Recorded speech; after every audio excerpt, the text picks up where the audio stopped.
Hello, hello, hello, hello, hello. Assalamu alaikum. Kana laibage. Naam ta laitro. Theng bo di khajik tang theng le pung ma pal yaure. Adom da curfew kra o ribza le kari pono. Mayam kam ta unre ge comment ta unasina hi di. Hi.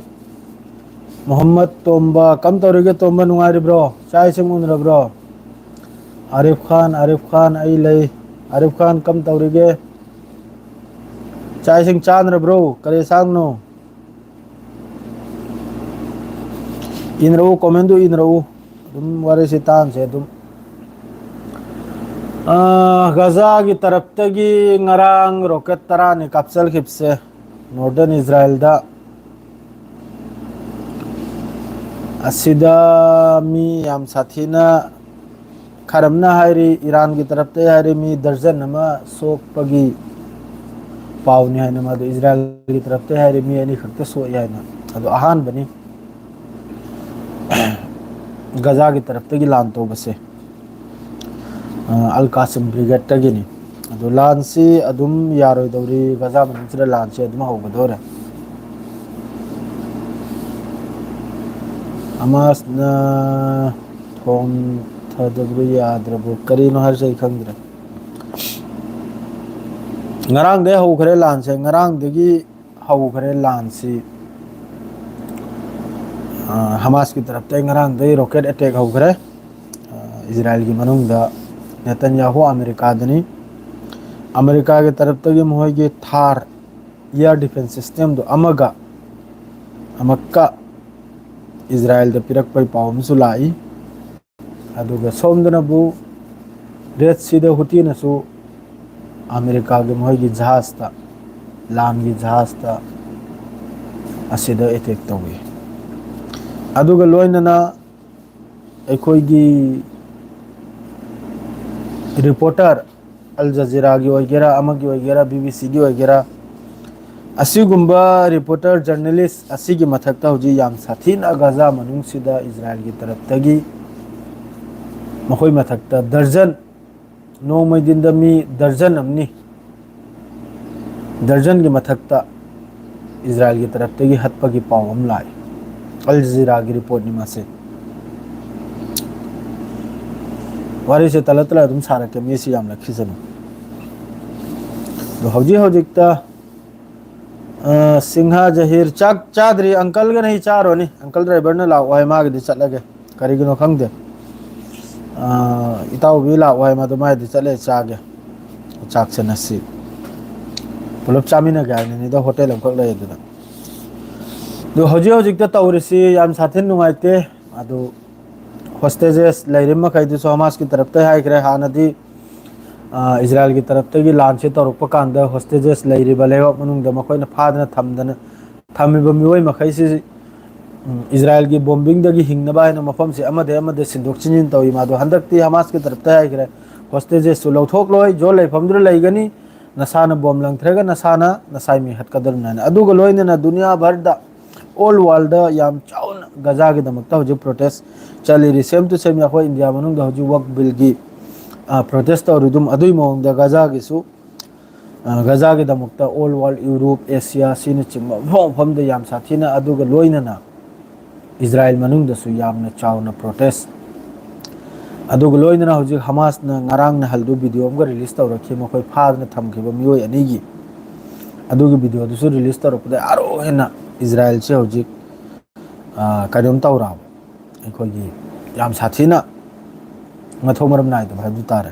तो Hamas सो हुजु लान की दमकता नहंदे ngaire मासो करिगुम्बा सिस्फायर से ओइब्रा ओइद्रान मादो हुजु Netanyahu चखरे से America दा इदा वानी ओइबे है अमनबु सिस्फायर तौरगा फादन लाइगु मियोय लौथोकपा ना होय हुजु अटैक कनुंग की तरफ तगी लान तौरसे अरोइना कन्ना तौकिबा अदुई मोंगदनी अदुगा लोइना खान यूनुस माद्रे वेस्ट बैंक दसु IDF की लानमी खर सोकपगी पाव अदुम अमा न्यूज ते फंगे को अदु पुंगदा अदुगी पाउदुसु तुंगदा फजना क्लियर होइबि मतुंग मयामदा खंगहलागे दो हौजिक हौजिक हाइबुबु याखोइगी यामना मरु होइबो पॉइंट हाइबु हौजिकी वर्क बिल हाइना पास तौरिसि माइजे सारा खोम तौदना मासिबु हन्ना लौथोहलखिबा असिनि याखोइगी हौजिक कैनोमसे अइगी कैनोमसे मीना करा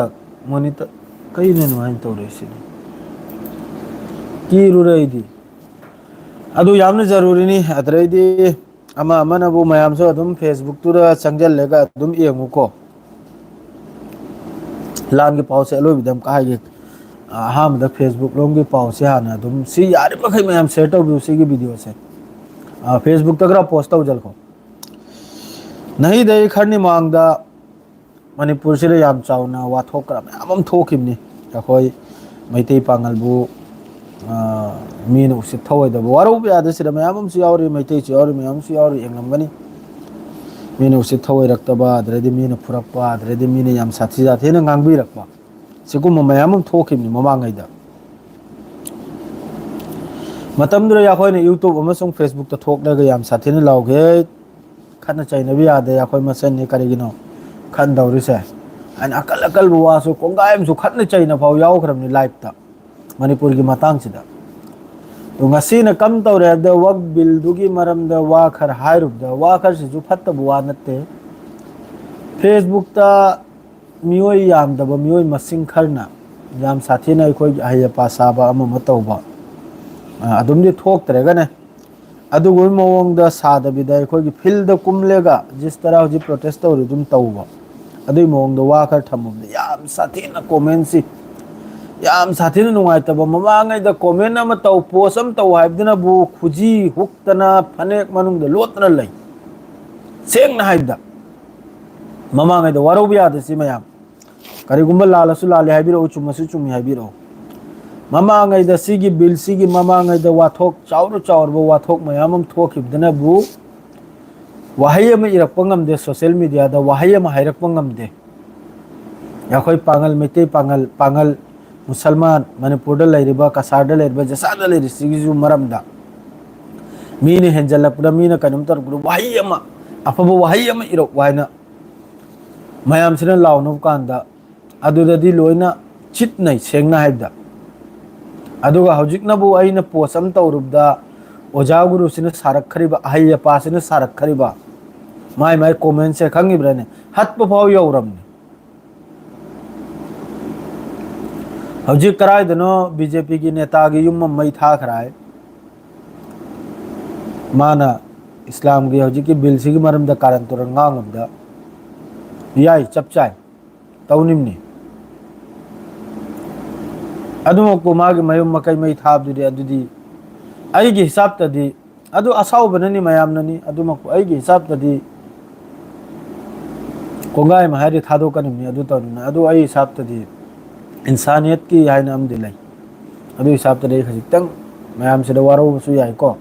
अदु मफौदुदि अइखोइगी नमसिदा अदु मफौदुदि तौनिदे अमा फूदना खोतना वारकपो वातेंबे याइ अदुगा अदुमक तौ फौदुदि अइ माबो सपोर्ट तौबे वाना तैना हरसे मयुम मम साबग्रा जो थोकना वाना साग्रमि जापोचु तोन मेहनत अदुमक्तुदि तौबसिदि याखोइना अदुरि नुगाइतो अदुगा अइना ममांगैदगि सुमयाम दा हाइजमनि याखोइसे अमत्त ओइनिमनि खुदुमसे मथौता याइना खुदसे तोंगाल तोंगाल नतेना अल्हम्दुलिल्लाह अल्लाह की लाख लाख शुक्रनि हजिक अमत्त ओइदना प्रोटेस्ट तौबा अमा तौबसे याम साथीना हराउबा कैनो नाबा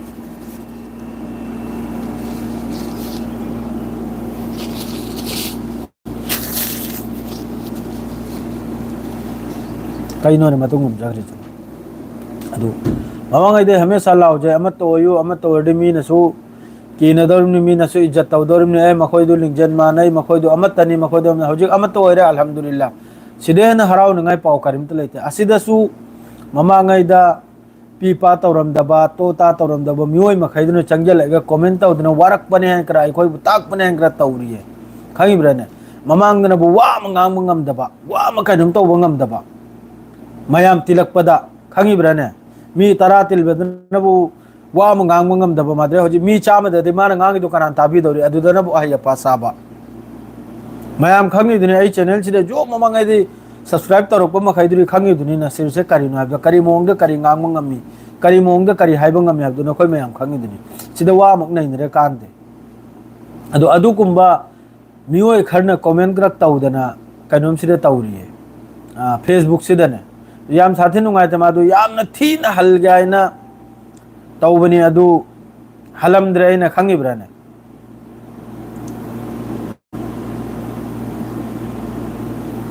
मानी माधु की दूधी लालू है ना मतंपी जब दो मेफू साइब्रा मिंग से अदु मकनसु अम ओइरगा मागी अहांबा अलाल बाय बु माम ओइरगा अदुगुम पार्टी दुर माने यावरुदु अदुनि मागी अहांबा अलाल बसे तुंगी मागी कमेंट दु अदुना साइट ते थबिसे अदुगुम पार्टी दुदा माने चंगने यावरुदु अदुसु मागी अचौ अलाल बनी अदुम तौदना माइके मेरी धौजी मियोय खर ले रे बा अदु कुंबा पार्टी दु सपोर्ट तौबा अदु सपोर्ट दु फाव तौरोय दनिम सपोर्ट फाव तौरोय दनिम अदु कुम पार्टी दु ना होजी अखोय सिबु मखोय गी एक नफसी अखोय सिनाबा मखोय गी एक नफसी अखोय सिनाबा सी अदुम तौसनरिम नि बासन भजे भजे उपीदना मी अमानी थोलक्तने अदु गुम बिलदुरी अफबनी अदुने अदु तौसनरिम नि तुंगदा मतुंग लमदै थांगना थिलदौरिमनी मतुंग लमदै थांगना थिलदौरिमनी बिल्कुल मादुगिदु बिल्कुल अदुगिदुरा होजि अफबा सादने सिदसु कोंगाय मा समझाय बगरा थोलकना बा अदुइ बिल्दुना नखोयगे कान में करीमता कान ग्रा नते ममांगै दैसु अदुगिदु याखोय विरोधनी मादुगी अगेंस्ट तनी बिल्कुल अदुइ बिल्दु प्रॉपर यारो याय दो आइना हाइरुबदुनबु फेसबुक ता सोशल मीडिया दा वाचाउ ता वाथी ता ngange कानरे फिल्ड कुंबलागी ने हाइबना बा फिल्ड कुम्मेगा अहिया पासानि नि सीना बा दो फिल्ड कुंबद्रे होजी ngo अल्लाह की रहमत रा अमत ओइ खरे अमत ओइना होजी लंबी तक चली दु उबदा थवाई से पेले वीडियो सेमद्रसु यारा मतुंग तुंग थंगबदा मैतै पांगल की नायना वीडियो सेमलक्तना याखोइना लौरपै मथौ तादरा बा करि गायदे होजी की एकजुट ओइ खरे सी काफी ना बा हजी अमतो ओइख्रिसि काफी ना बया खोइदा मक्ता रसिद निंग हलबसु कोतो के आमे यावरब ना बा एक ना बा एक थीरम मखैदो हजी नुंगसीरा अना बा करिगी नुंगसीरा ने हाइबदा साइ अमतो ओइबसे सी उरगा मा नुंगसीरा अना बा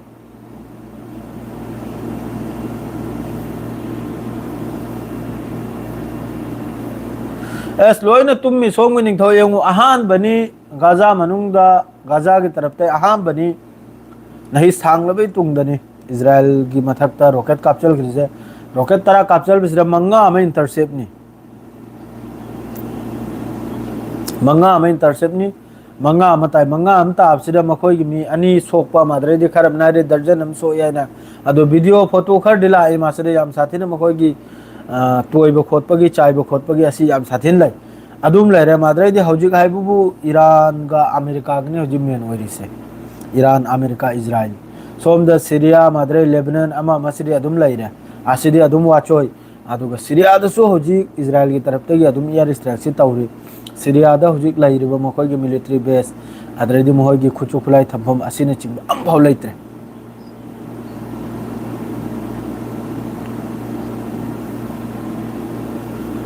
अचु एमबी हाइबा याना सावबनी ब्रो करिनो आई खंगद्रे नंग नै रिसे अमिता एमके अदो हजु याम साथी ने कनो मनुंग सिदा प्रोटेस्टसु फिलिस्तीन गाजा मनुंग दसु मादरेदी इजराइल मनुंग द हजु याम साथी ने प्रोटेस्ट करेदी फादन लैखरिबा असागी मोहगी फैमिली मखै द हजु लोइने लंबी दिनी प्रोटेस्ट अदु ऑल वर्ल्ड दसु हजु ओंथोक चाउना गाजा से दमक प्रोटेस्ट से चली रिया हजु हजुता जिस तरह हजु की बिल दुगी एखोइना प्रोटेस्ट तौरु इंडिया मनुंग द अदुदगी सु हेना चाउना हजु की लैरबा यूरोप कंट्री मादरेदी एशिया अमा मसरी याम साथी ने गाजा से मद गाजा से हजु अहामद मखोइन हालिसनु मिचम मखै जाना सही तौथोकले फिलिस्तीनी हौजिकनबु करिनाबदा रिपोर्टर जर्नलिस्ट सिकुम बै मथक्तनी मादरेदी खरनी मवांगदनबु मखोइगी मेडिकल स्टाफ अखोइगी लैरिदना रेड क्रॉस मादरेदी अमा मगी सिगी स्टाफ मखैसे असि याम साथीना नहल मित्रा मंगा मकिदा मित्रा मंगा दरे मखोइना कम तो रहबदा अदुगी एम्बुलेंस अदु फौ मै थादोखरि करेदी सुबुत ने तो अलोइबिदा मखोइना हमका नहल मी हौजिकी जर्नलिस्ट मखोइना एयर स्ट्राइक त मखोइना सहित तौबगिसे मासे इजराइल की तरफ तगी एक्सेप्ट तौरक्लसु अतै अतै कंट्री सिना करीम अदुई मथक्ते एक्शन लौबगी करीम त कनम तौबगी करीम त लेते चाक चाद्री ताव करीम त लेते खंगिब्राने असाइगी माना आई एक्सेप्ट तौरे आइना सोइग्रे अदु फाव खक्तनी अदुई मतुंगदसु अदुम एयर स्ट्राइक अमा मसे अदुम लेप्ताबा अद्रैदी होजिक्ता तुल करीम अद्रैदी सोमनबु एस्कोलोन अद्रैदी अस्दोत असिगी मथक्तनी अस्दोत तसु रॉकेट अटैक तौरई माद्रैदी एस्कोलोन दसु कानुम की तरफ तगी गाजा की तरफ तगी सी रॉकेट फायर नि तौरईसे माद्रै सोमनबु तेल अबिबता अदुगा हुती की तरफ तगी सु रेड सी वगैरह माद्रैदी सोमनबु तेल अबिब वगैरह हुती की तरफ तगी सु लांसी लेपते द हौजिक हाइबु लांसी डाइवर्स कानुमसी माइरम से नाकलम दे चक्रा ईरान इजराइल अमेरिका से चक्रा लांसे अदो ईरान सु माइ थोपा मागी जो सेम सानिबा लान थेंगनेबा मोंग दु लोइना मासु रेडी नि मादु अमेरिका सु रेडी नि अदो कम मतम नो लांसे नही ओइनरा हयंग ओइनरा नि मासे ने वीडियो खुदिंग हाइ मादु ओइदु ओइदोरिम नि अदो अमक्कसु डोनाल्ड ट्रम्प की तरफ ते हारिम नबु ईरान वारी से साबगी लंबी मा पीबगुमना तौरिसिन डोनाल्ड ट्रम्प की तरफ ते रासे असुम तौदना सिगी मोंग मयाम अमनि वारी से मादु कोक सिजु नहीं खइतक नुआइते करि गाइब असाइगी फेसबुक की अमा मगी से असिना याम साथीना कोक से सारे करि गाइब दि ममांगै दनबु तुमिन लैबा हजिकनबु अहिया पा सारपा असिगु मियोय से ममांगै दा एस मयाम अमनि दा मयाम खंगी दने ममांग दे करि ओइ खाइब दो फिबम से याम साथीना कनम तौ खमै दो दुई मतम दुदनबु लोतना लैबा मादुगा हजिकनबु ओजागुरु सारपा असिगु मियोय मै से याम थेंगनराबा अदो असाई फेसबुक तो कौथोकलम यादो कनाम तो थोकलक्ते वारी सान से फेस टू फेस अमक्तम वारी सान दोक से कना कनानो कमेंट तौर दान मादु थोकलक्ते मादुना आइना अदुम लाइव तो सेना अदुम डिलीट तौ थोकरा साउनिंगना खंगिब्राने अचु एमबी हाइबे साउबनेर से करी पोन नoi खंगद्रेने अचु एमबी हाइब से कर अदो हजु मणिपुर लोंगिना करी सिचुएशन नो मादु ngarang aina video ma thengnabdi lilongdra kanu yam satina CRPF का मगा याम साथीना काप थिन्नबगी याम साथीना वीडियो मतेम ला याबा अदु आई हिसाब तदी प्रोटेस्ट से अखोगी कानून की अंदर द मयाम पुनमक अखोगी कानून से खुद लौदबिदा करेगा तुंगदा ऐसा अफफत थोकलकपदा अखोइना सुंगमनबा अदु मोंगदा प्रोटेस्ट से तौरगदी यामना फगनी हैना खल्ली करेगाबदी तुंगदा हमका चेन खोनबदो अदु तल्याबा अदु नुवाइते अदु याम साथीना एकना प्रोटेस्ट से तौनिमनी कानून की दायरा दा लैरगा अदु खक्तन इन हाजरी से नहा फरीद सेंड योर फ्रेंड रिक्वेस्ट करिनो सी माने अचुंबा हाइबदे याम साथीना अचुंबा दो हाइबदने फेसबुक तो ओजागुरु सानु फील्ड कुमलेगो ओजागुरु साव हाइबसी सिदे चाक खरिमनि खंगिब्रने करेगादी सेकंड खुदिंगी मोइदी पोस्ट तविदो ओजागुरु साधना कंधा सुपचल लेगा ममाई कुपचल लेगा मोबाइल नमलेगा पोस्ट तौरपदो अदु चाक खरिमनि खंगिब्रने उन्थोक चाक खरिमनि अदो इना हाइरुबदुदा फेसबुक तो ओजागुरु सागनो आइना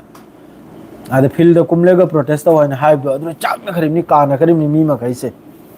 खंगिब्र माद्रैदी ममांगैदे सु मयाम सिकुंब बिल पास तौखरमनि अदुई मतमदुदन तुमिन लैबा कंधा सुपचंदना पोस्ट सित तौनरगा माद्रैदी अदुत नते मणिपुर लमदसु थौदोक कयानो थोखरिबा अदुसु कंधा सुपचलेगा मंगांगु बियाम नते मीना फुरक्कनी मीना कनुम तौरक्कनी पुलिस न फागना तुमिन लैबा खंब्रा अदुम हैदुनी हौजिक नबु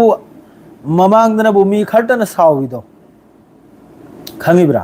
अदुना कीरो हौजिक नबु मयाम अम सावरामनिना दुरसी मतांग सिदा याखोइनबु अहियापा साहुद्रदि कनाना साने ना साई अहियापा साहुरिम नाबा सिदनो मयाम दो हौरामनिना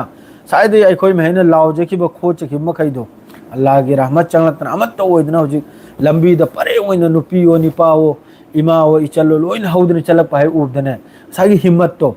सुम तौदना मवांगैदे हिम्मत लेरमदि मीना कराइदे की रैदौरी मीना कराइदे इज्जत तौरोइदौरी अब याखोइबु याम साथीना दिल्ली बुम्बे दे होन इज्जत तौरकदौरी अतै जातिना फाउ इज्जत तौरकदौरी सुम भजना एकोता ओइरदि सि मवांगैदे हाइना अब याखोइजे अमत ओइबु मथौ तायैना सीबदसु हिंगबदसु खतनबदसु चैनबदसु अफबदसु फत्तब थबकदसु लोइमकदसु अमत ओइबिसे सि याम दरकार ने सि मवांगैदे हाइग्रम अमत ओइरदि मीना सुने मीना सु इज्जत तौबनी मीना सुने सैल्यूट तौबनी अमत ओइद्रदी मीना सु नहीं नंगबु फुरकनी हयंग आइबु फुरकनी हंचित नंगबु फुरकनी अदु सोइद्रमनी हयंग ने नंगबु हतोरकनी हंचित ने नंगबु हतोरकनी अमत ओइदि मीना सु हलगनी हैत मोइद्रि अमतनी माहिदे लमहेलु याम नते माहिदे फावरु याम नते सी अपुलबनी नरसे अपुलबा अमत ओइना मणिपुर मिओई पुनम प्रोटेस्ट तौनिमनी सिगी थोकलेबा थौदोक्सी थेंगननिमनी आई हिसाब तनिसे सिदा तोंगाल तोंगाल तौबिबे करिमता मथौ तादे सी हौजी एकनरिसी सरकार गनी एकनरिसे अदुगा सिगी सरकार सिना चंगी मफम दुदी लोयरमनी अदुदी पूरा लोयरमनी अदुदी अलोयबदा सुम कतोरी पारे चक्कदौरमनी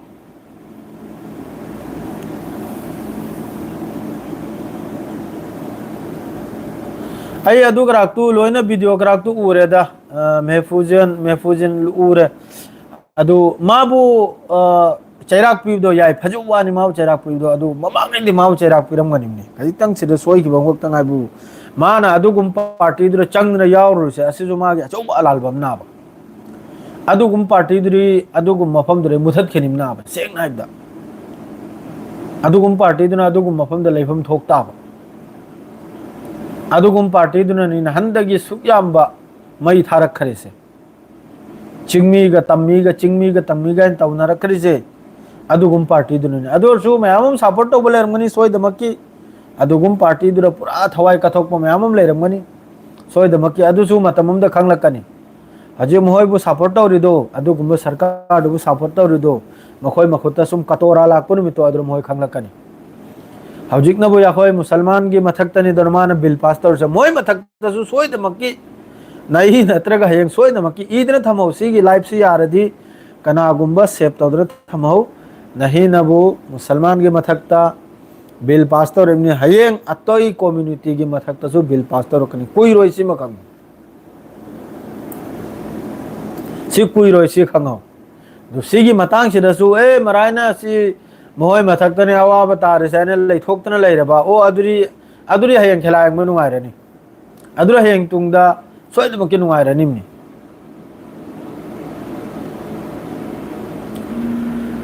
एस हुती सी हौजी हुती सिदा हौजी अमेरिका न खर्चो तौखरेसी मिलियन ट्रिलियन ओइरमनी मागे खुचु खुलाइसे नुकसान तौरिसे अदुगा हुती की मी अम फावबा अमेरिका न दावा तवी हुटी की लीदार हाथ खिराने नोंगालेगे चाव न टीवी द थोकलतने स्टेटमेंट पिराए माद्रेदी हौजिक नबु सोमनबु कनोमगी तेल अविवता बेरुता इजराइल न बॉम्बिंग तौबदा हिजबुल्लाह की लीदार म सीराय अदुसु नोंगालेगा स्टेटमेंट पिराए करीम त सीदायना करीम त तौदायना हुती हाइगा वारी लिहोगे ताहौरो हुती यमन की मथक्ता सऊदी अरब पाकिस्तान अमेरिका यूके चाहिए अनिहुम लान तौकरिमनी नुमिचुप लंगथगरिमनी नुमिचुप लंगथगरिमनी पाकिस्तान दगी फोर्स लाएगा लंगथगरिमनी हुती आएगी मथक्ता एयर स्ट्राइक से तौकरिमनी अदुग मतु नाम येथत पनम गदिमनी अमेरिका न समंदर मयाय दगी रो लान तौरगा हुती का लान थेगन दौर से इजराइल न रो नपुंजरा जो खलरो न दो नपुंजरा जो दो खल मंग दो मंगुरनु हुती बुलान गंबकरा दु सानरिब्रो अलोइबद हुती का सुमा से स्वेट ऑफ लागी दरनी यमनी नी न मखोय यमनी ग्रार से याम साथी ग्रब जानी ने मोय गलान तौद्रगा ngमगनिम नते अमेरिका ना अदुगा गजा गसु लान तौद्रगा ngमलो नहीं चाहिए मखाय चाहिए ने द होस्टेजेस अमबावबा ग्राउंड ऑफ पर्सन ला अमो पर्सन ला अमबाव लो थोक पंग गुदरा द हजि काय दे न मान लो थोक दरसे ग्राउंड ऑफ पर्सन तौद्रगा अदु हजि वा हाइबबु मयाम जो प्रोटेस्ट तौरिदो फजना चुमना कानून की दायरा द प्रोटेस्ट तौबिउ अल्लाह न सोयदमके माय पागल गनी अदु फेसबुक त वाचोय लोबे मखैदो मरायन लोन जनी आई थीसु थीरुदे आई कनमसु तौरुदे आई कोई पुन्ना आइदु काइनो ने पूरा रिजेक्ट आइदु काइनो आई ने करिगुमदा हाई की ब्रो वर्क बिल सी पास तौरिसी फरे आंकरा इन हराव बकरा फोंगदो की ब्रो मयाम नम का हाइबी रही से प्रोटेस्ट तो मयाम पुण्य तौबदुनी पामे मयाम पुण्य फेसबुक सोशल मीडिया दे इरे कसुकानम नते लंबी ताकपी बे आय पोस्ट तौबी मोते ए सुम प्रोटेस्ट से तौनिमनी सुम तौनिमनी सिगी अंदर द तौनिमनी हने ताकपुदो अदुनी तो कनाना सपोर्ट या कोई फुल सपोर्ट नहीं ना प्रोटेस्ट तो कनाना हारिम न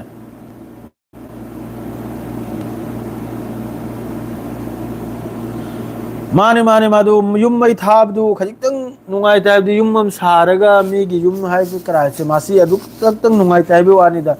अदुरी अदोमदा लैब नखोइना खंगी याखोइदी विदेशतनी ना अदुई मरमदा अदु याम खंगजदे मादुगा मागी अलाल बाइबु माना अदुई पार्टी दु जॉइन तौदु यावरुदो अदु माय अलाल बनी करायदि होजिकी बीजेपी हारबा गवर्नमेंट सी याखोइबु सुमे एंगदो पार्टी ना मखोइगी दगी खर बयान बाजी तौरि मखा याय माद्रेदी इंडिया दनबु मीडिया सोशल कनम मीडिया लेरे याखोइगी न्यूज़ एंकर खर लेरे खंगिब्राने अदरा हाइदनबु कम तौरि हेबदा यूपी बिहार लोंगे अखोई हायरगदि सि नुंगाइरेको सि खाक पखर लेरे सि खर सांगहलबा पैसा पीरगे डिबेट फमुबा अदुना पूरा बेज्जत तौदोकन थममनी पूरा याखोइगी इस्लाम सिबुने पूरा मखोइने ने पूरा लेखा ताहनना थममनी सिदा हक तो वांगांग इसी हैदराबाद की असदुद्दीन ओवैसी माद्रेदी मागी स्पोर्ट पर्सन अमा निंगले वकार करा है दोखंग मोहई मखैदुनी फजना थेंगनरिसे माद्रेदी सिदा एखोइना कांग्रेस तसु यामना हराव बिबि आदे नहल बिल पास तो बनुमितु हजिकी राहुल गांधी वगैरह सोनिया गांधी वगैरह अलोई भी मतमदने मखोइने चंगजलइदो अलोई भी मतमदना सिगुम वारी मयाम सि मनुंगसिरे लई राजनीति की खंगिब्रने असि नोंग फजना हयेंग कनु मासिगी वारी सि सारसि बिल सि पास तरुमदाय कम पार्टी ने कम मतम चंगलखि कम पार्टी ना वोटिंग तौखि कम पार्टी ना वोटिंग तौखि दे सि ग्राक्सि लोले वारी मेम ले मनुंगदा हयब्राने सि लोइना मखोइगी पॉलिटिक्स ना पॉलिटिक्स हाइबो सिदा उनथोकना माद्रेदी मखोइना खल्लिसनो करी मोंग ना दो हजिकी जमीन जायदाद सि लौजल लेगा अबा अंबानी माद्रे अदानी सुकुम रे पिथोक वाना सेंगनादा दो लोइमतेना हराव बो हाइबो आइगी थमोइसिना पेलखिबा हाइबो हजिक मणिपुर दा याखोइगी लैरिबो मैतै पांगल इसिनाव मखै अमत ओइखिबसे नंगी बिल प्रोटेस्ट तौगेरा तौरोइरा अमत ओइदना सरकता थोकलकपसे सी खक्तने आइना पामजख्रेसे सीना अखोइ तुंगदा अखोइना तुंगदा सीना सोशल मीडिया दा लावरक्तरसु याराबा ए मणिपुर पांगल दा अफावरेम साबे यारो याखोइ मैम लेरसेंग्र मैम मवांग वीडियो सेंगिदु सेमद्रसु यारे अदरेदी सीना फजबु वांग खक्तंगा जसा तुंगदसु याखोइ कम्युनिटी सिगी मथक्ता करिगुंबा लालबतबु लालुनु जसा थबुक्तसु लाल बाइबसिदी ओंथोना कनुम नुंगाइ खिदरु थबुकनि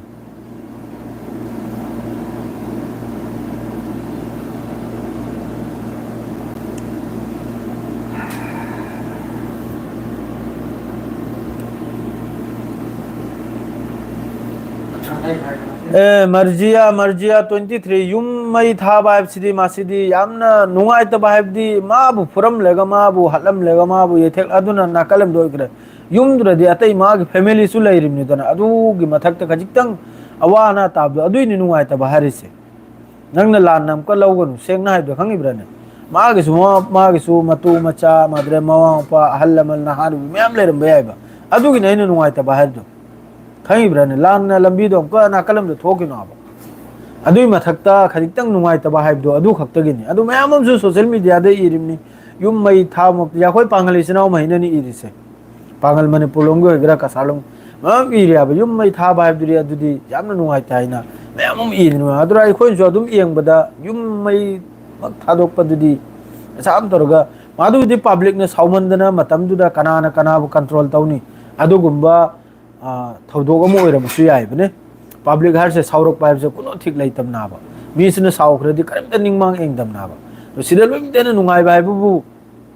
हराव नुंगाइ पाव हाइबु अतै अतै लोइना थमखो होजि अमत ओइख्रिसे अमत ओइदना लंबीदे थोकलैसे सि खक्तनि नुंगाइ बाइबसे सिदा कोंगायमसु काबकमा खंगलमनि सेंगना हाइबदा मैतै पांगलसे करी तौबंगम मी करी तौबंगम दाइबदो सेंगना दोरो बिया देखो असेंगवाने से सुम तौदना हमेशा अमत ओइनिमनि आइना खंगजबा हाइबु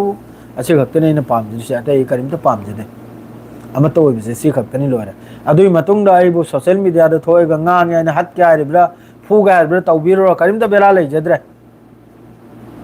करिमता इ बेरा लैजद्रे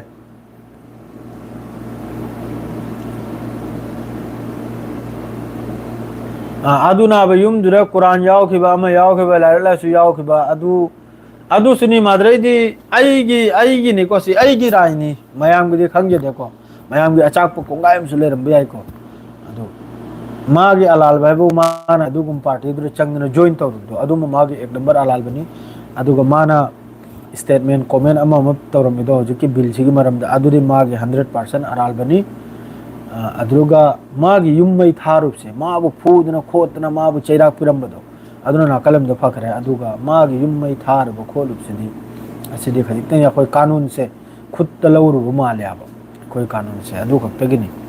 अदु तुंगा अदुना करिगुम्बा अकाय तोय थोकलकपा अदुगुमदो अदु नुंगाइते सिनेमा द्रेदे हजिक सुमसु मतम से फत्रिमनी अदुई मथक्ता हजिक सरकार सी सेंट्रल दा कनानो फम्मिसी मयाम खंगिदने सीना करिगुम्बा अकलबे तौरकनिरा अदरे आइगी लैरिबा मियोय मखैदा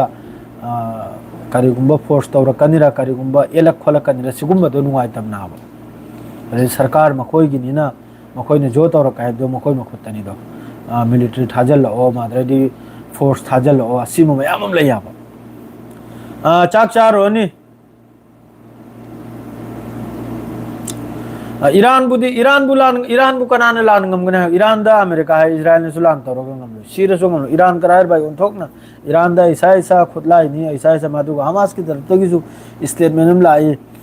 इजराइल की मथकतना कोई लाइन खलगनु या कोई द खुदलाई लेता है खलिब्रा अखोय आरो चाहिए मखाई चाहिए नि हुमगो लान तौनबे खुचु खुलाई ले रहा है हजिकसु हमास की मखुत्ता अदु हाइबे मतुंगनी हमास की तरफ तगी कदम तौखरिसे माने माने इस्लाम के दमक सीगनी इस्लाम के दमक हिंगनी असेंगनी अखोयगी कादा हेंजल अदि सीबकी रोइदनी मि सेंगना हाइबदा अखोय कादा सुबेल हेंजल बे यामनते अदरे मखोय नवजे खल्लिसने बु अदुगुम्बा जमीन जायदाद तो लौजल्लेगा अंबानी अदानी अदुगुम्बा पिथोकलेगा बिजनेस तवलगनी अदुगा पैसा तालगने सिनी मखोयना खल्लिसे अदुने नि मखोय मी यावहल्लेगा मखोय मीना मखोय मी हपचल्लेगा मखोय मीना हजिकी असागी जमीन जायदाद हिसाब किताब से येंबो खोतबा अदु सुबोय थोक्तर वानिने अदु कम लाइरिकते कम लोद कम हिसाब नबु हाइरे इमनो कम हिसाब नबु अदुगुम्बा कानून दु पास तौरमनो अदुगुम्बा बिल दु पास तौरमनो करिंग ज्ञान मिनतादे असिदसु इस याम साथीना गांगनिंगिदा ओइरेदा अदुम प्रोटेस्ट तो अदुम तौ होनदना अल्लाह सोनना अल्लाह न सोइदमकी माय पाखल गनी फजना कानून की अंदर दा कानून की दायरा दा लेरेगा प्रोटेस्ट तौबा अदु खक्तनी ओय मकपुन सिदा कुमलेगा अदु खक्तनी लोइजरे मदु चाक चावे मतम यौखरे अंकल गादमन यदु आइसु चचरगे सलाम अलैकुम यारी मैं फेसबुक अम मद सेटो जलविरु मयाम पुन मक असे खक्तनी लोइजरे हां